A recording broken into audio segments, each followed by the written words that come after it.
Audio Jungle.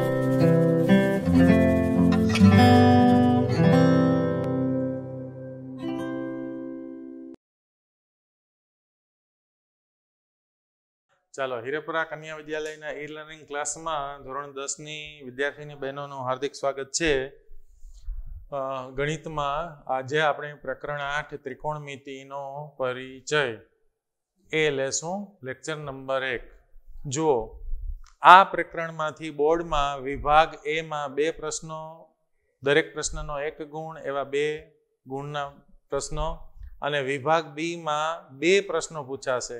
એમાં એક પ્રશ્નના અથવામાં બીજો પ્રશ્ન હશે, જે મેં ફૂદડી દ્વારા દર્શાવેલો છે. એટલે વિભાગ બી 2 ગુણનો હોય છે, એટલે 2 ને 2 4 ગુણનો પૂછાય છે. એટલે કે ટોટલ આ પ્રકરણમાંથી 6 ગુણનું પૂછાય છે. હવે આપણે ત્રિકોણમિતિ વિશે પહેલા થોડીક સમજ મેળવી લઈએ. ત્રિકોણમિતિને અંગ્રેજીમાં ટ્રિગોનોમેટ્રી કહેવાય. ત્રિકોણમિતિ એ ગણિતની એક મહત્વની શાખા છે. અંગ્રેજી શબ્દ ટ્રિગોનોમેટ્રી 3 ગ્રીક શબ્દો TRI ટ્રાય એટલે કે 3, અને GON એટલે ગોન એટલે કે બાજુ એનો અર્થ થાય, અને મેટ્રોન METRON મેટ્રોન એટલે માપન, આ અર્થ શેમાં થાય? ગ્રીકમાં થાય. એટલે કે આ ત્રણેયનું જો સંયોજન કરીએ તો એનાથી બનેલો આ શબ્દ છે. એટલે કે ખરેખર એનો અર્થ એવો થાય કે ત્રિકોણમિતિ એટલે કે ત્રિકોણની બાજુઓ તથા ખૂણાઓ વચ્ચેના સંબંધનો અભ્યાસ છે, ત્રિકોણના માપન વિશેનો અભ્યાસ છે. તો આ પ્રકરણમાં આપણે કાટકોણ ત્રિકોણના લઘુકોણોની સાપેક્ષમાં રહેલી ત્રિકોણની બાજુઓના ગુણોત્તરો વિશે ચર્ચા કરીશું. આપણે તેને ખૂણાઓ માટેના ત્રિકોણમિતિય ગુણોત્તર કહીશું. આ ગુણોત્તરનો વિસ્તાર બીજા ખૂણાઓ માટે પણ કરી શકાય છે, છતાં પણ આપણે અહીં આપણી ચર્ચા ફક્ત લઘુકોણ સુધી જ સીમિત રાખીશું. એટલે કે 90 અંશથી નાના ખૂણા માટે જ આ ચર્ચા કરીશું, અહીંયા જે કરીશું તે. હવે આપણે અહીં 0 થી 90 અંશ માપના ખૂણાઓના ત્રિકોણમિતિય ગુણોત્તરો પણ વ્યાખ્યાયિત કરીશું, અને તેમજ કેટલાક વિશિષ્ટ ખૂણાઓ માટેના ત્રિકોણમિતિય ગુણોત્તરો પણ મેળવીશું. હવે ત્રિકોણમિતિય ગુણોત્તરો તો અહીંયા પહેલા સમજી. જુઓ, આ એક કાટકોણ ત્રિકોણ ABC છે, એમાં ખૂણો B 90 અંશનો છે, કાટખૂણો છે. આ ખૂણા A ના સંદર્ભમાં આને ખૂણા A ની પાસેની બાજુ કહેવાય, AB ને, અને આ BC ને ખૂણા A ના સંદર્ભમાં ખૂણા A ની સામેની બાજુ કહેવાય, સામેની બાજુ, અને AC ને કર્ણ કહેવાય. હું માનું છું આ તમને બરાબર સમજાઈ ગયું છે. હવે જુઓ, આપણે કાટકોણ ત્રિકોણ ABC માં ખૂણા A માટેના ત્રિકોણમિતિય ગુણોત્તરો ને આ પ્રમાણે આપણે વ્યાખ્યાયિત કરી શકીએ. જુઓ, ખૂણા A નો સાઈન, હું જો આખા અત્યારે ગુણોત્તર બોલું છું, પણ વ્યવહારમાં આખા ગુણોત્તર બોલાતા નથી. એને કેમ બોલાય એ પછી આપણે જોશું. પેલા આખું જોઈ લે. તો ખૂણા A નો સાઈન, આ ખૂણા A નો સાઈન એટલે શું? તો કે ખૂણા A ની સામેની બાજુ છેદમાં કર્ણ, એટલે કે BC ના છેદમાં AC. એ જ રીતે ખૂણા નંબર 2 બીજો ગુણોત્તર, ખૂણા A નો કોસાઈન, આને વંચાય કોસાઈન. તો ખૂણા A નો કોસાઈન એટલે ખૂણા A ની પાસેની બાજુ છેદમાં કર્ણ, એટલે કે AB છેદમાં AC. એ જ રીતે ત્રિકોણમિતિય ત્રીજો ગુણોત્તર, ખૂણા A નો ટેન્જન્ટ, એટલે કે ખૂણા A નો ટેન્જન્ટ બરાબર શું થાય? તો કે ખૂણા A ની સામેની બાજુ છેદમાં ખૂણા A ની પાસેની બાજુ, એટલે કે BC છેદમાં AB થાય. પછી નંબર 4, ખૂણા A નો કોસિકન્ટ, એટલે કે ખૂણા A નો કોસિકન્ટ એટલે કે કર્ણના છેદમાં ખૂણા A ની સામેની બાજુ, એટલે કે AC ના છેદમાં BC. અને ખૂણા એકના છેદમાં ખૂણા A નો સાઈન પણ કહેવાય. જો ખૂણા A ના સાઈનમાં આપણે શું લીધું છે?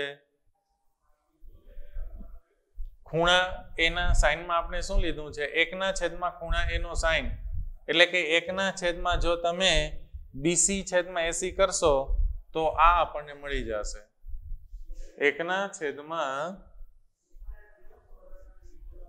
BC/AC કરશો એટલે છેદનો છેદ અંશમાં જાય એટલે AC/BC આ મળી જશે. એટલે ખરેખર ખૂણા એનો કોસિકન્ટ એટલે ખૂણા એના સાઇનનો વ્યસ્ત થાય. ચાલો એ જ રીતે નંબર 5 ખૂણા એનો કોસિકન્ટ આપણે જોઈ ગયા. હવે ખૂણા એનો સિકન્ટ અથવા સેકન્ટ. તો ખૂણા એનો સેકન્ટ એટલે કર્ણના છેદમાં ખૂણા એની પાસેની બાજુ, એટલે કે AC/AB, અથવા 1/, ખૂણા એનો કોસાઇન, એટલે કે 1/AC, 1/, આપણને કોસાઇન કીધો છે. કોસાઇન એટલે AB/AC, એટલે છેદનો છેદ ક્યાં જાય? અંશમાં જાય, એટલે AC/AB થઈ જાય. હવે છઠ્ઠો ત્રિકોણમિતીય ગુણોત્તર ખૂણા એનો કોટેન્જન્ટ, એટલે કે ખૂણા એની પાસેની બાજુ છેદમાં ખૂણા એની સામેની બાજુ, એટલે કે AB/BC, એટલે કે 1/, ખૂણા એનો ટેન્જન્ટ, એટલે કે 1/, BC/AB.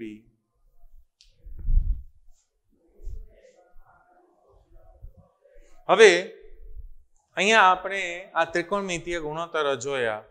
આને ટૂંકમાં SIN કહે છે, સિન અથવા તો સાઇન. આને કોસ કહે છે, ખૂણા એનો કોસ. આને ટેન કહે છે, ખૂણા એનો ટેન ટૂંકમાં.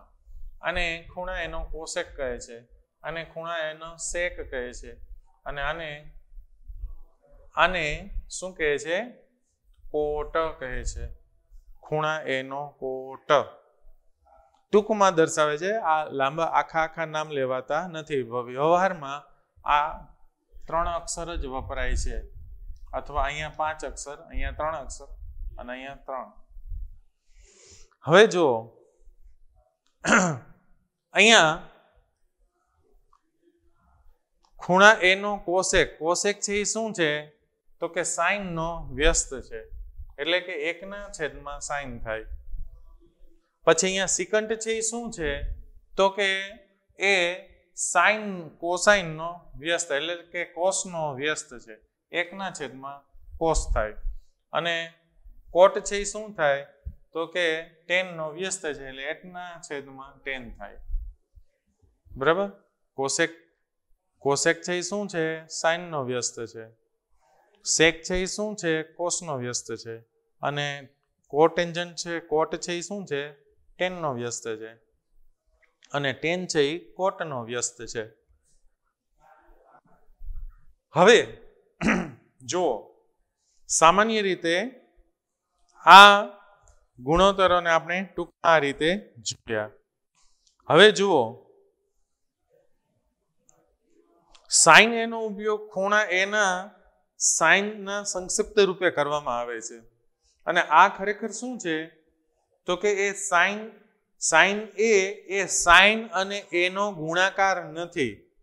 જો આપણે આમ લખીએ કે સાઇન એ, તો એ સાઇન અને ખૂણા એ આ બેનો ગુણાકાર નથી. બરાબર છે? એ ગુણાકાર નથી. સાઇનને એથી અલગ કરીએ તો તેનો કોઈ જ અર્થ રહેતો નથી. આ એક ગુણ, આ બધા ગુણોત્તરો બતાવે છે, ને ગુણોત્તરો હંમેશા આંકડા બતાવે, એટલે આને કોઈ એકમ ન હોય. બરાબર છે? એવી જ રીતે બીજા ગુણોત્તરો માટે પણ આ વિચારી શકીએ. હવે બીજું કે સામાન્ય રીતે આપણે આપણી સગવડતા માટે સાઇન એ આખા કૌંસનો વર્ગ બરાબર એને ટૂંકમાં આપણે આમ લખીએ છીએ. ખરેખર આમ જ લખવું જોઈએ, પણ આપણે સગવડતા માટે આમ લખીએ છીએ. બરાબર છે? પરંતુ સગવડતા માટે આપણે આમ ન કરી શકીએ કે સેક એ એટલે કે 1/, કોસ બરાબર, તો એને અંશમાં લખવું હોય તો કોસ એન ઇનવર્સ. બરાબર છે? હવે આને બદલે આપણે આમ ન લખી શકીએ કે cos -1 આમ ન લખી શકાય. આમ લખો તો ખોટું પડે. આને હંમેશા આમ જ લખવું પડે. હવે ત્રિકોણમિતિના ખૂણાના માપ માટે આપણે ખૂણો દર્શાવવા માટે ગ્રીક મૂળાક્ષરો વાપરીએ છીએ. આને કહેવાય થીટા, આ આલ્ફા, આ બીટા, ગેમા, ફાઈ. આ ગ્રીક મૂળાક્ષરો છે અને ખૂણો દર્શાવવા માટે વપરાય છે. હવે આપણે ત્રિકોણમિતીય ગુણોત્તરોના સંબંધો વિશે ચર્ચા કરીએ. ચાલો હવે આપણે થોડુંક આગળ સમજીએ. અહીંયા જુઓ, ત્રિકોણમિતીય ગુણોત્તરના સંબંધો આપેલા છે. સંબંધો, બરાબર, જેમ આપણે કેમ કાકા ભત્રીજાના, પિતા પુત્રના, પિતા પુત્રીના, માતા પિતાના એવા સંબંધો છે, એમ આમાં પણ સંબંધો છે. જુઓ, પહેલો સંબંધ tan a બરાબર, tan એટલે શું થાય તો કે sin a ના છેદમાં cos a. જો અહીંયા a લ્યો તો અહીંયા થીટા લ્યો તો sin થીટા ના છેદમાં cos થીટા. એવી જ રીતે cot a બરાબર cos a છેદમાં sin a. ટૂંકમાં cot એટલે cos ના છેદમાં sin.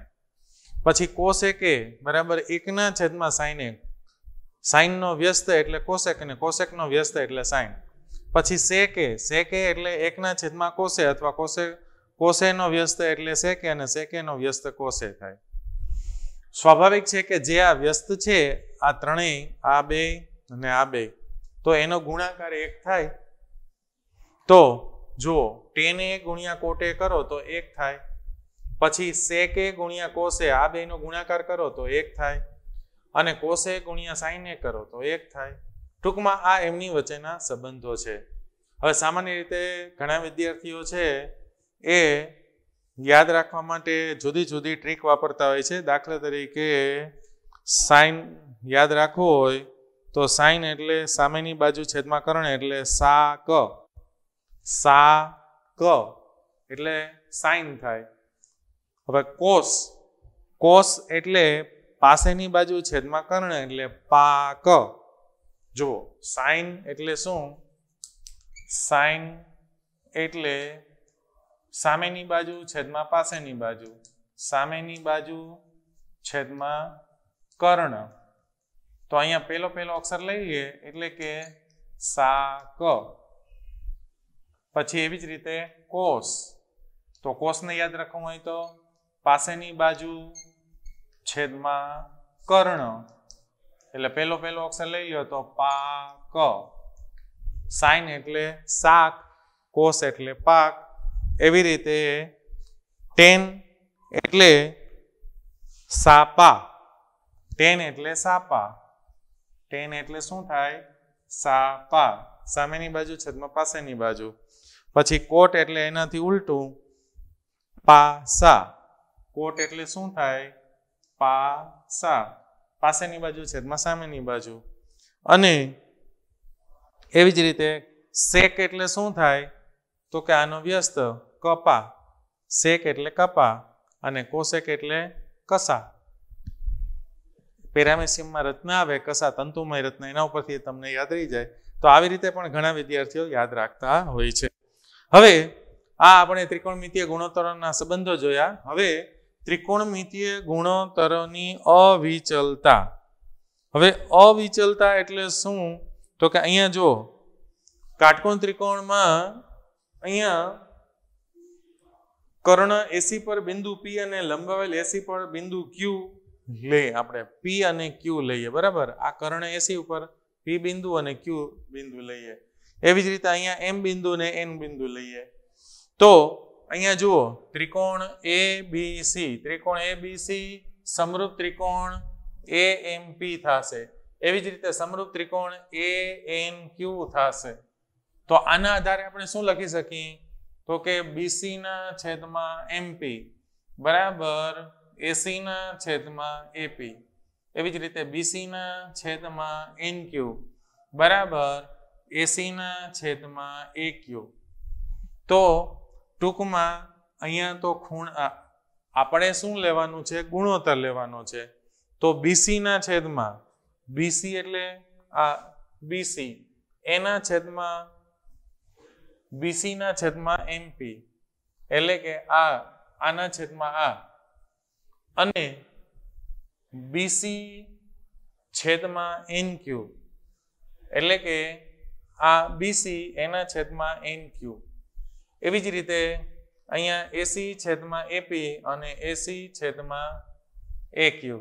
તો આ જે ગુણોત્તરો લેશો ને તો તમે ગમે એટલા આમ જશો તો પણ એના મૂલ્યમાં ફેર પડશે નહીં, કારણ કે ખૂણો બદલાતો નથી.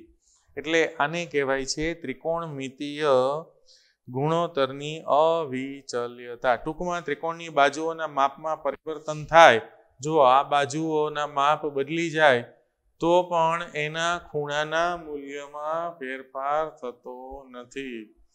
આને કહેવાય છે, એટલે કે ખૂણાનું મૂલ્ય સમાન રહે છે તો તે ખૂણા માટેના ત્રિકોણમિતીય ગુણોત્તરોમાં મૂલ્યોમાં ત્રિકોણની બાજુઓની લંબાઈ સાથે કોઈ પરિવર્તન થતું નથી. એટલે આને ત્રિકોણમિતીય ગુણોત્તરોની અવિચલતા કહે છે. બરાબર છે. હવે જો કોઈ ખૂણાનો કોઈ પણ એક ત્રિકોણમિતીય ગુણોત્તર આપેલો હોય, એટલે કે કાટકોણ ત્રિકોણની કોઈ પણ બે બાજુઓનો ગુણોત્તર આપી દીધેલો હોય, કોઈ પણ બે બાજુનો ગુણોત્તર આપી દીધેલો હોય, તો ખૂણાના બધા જ ત્રિકોણમિતીય ગુણોત્તરો પાયથાગોરસ પ્રમેયની મદદથી શોધી શકાય છે. હવે કેમ શોધવા, કેવી રીતે શોધવા એ આપણે નેક્સ્ટ પીરિયડમાં જોશું. ત્યાં સુધી ઘરે રહો, સલામત રહો અને તમને જે શીખવાડ્યું છે વારંવાર જોઈ અને પાકું કરજો, દૃઢીકરણ કરજો.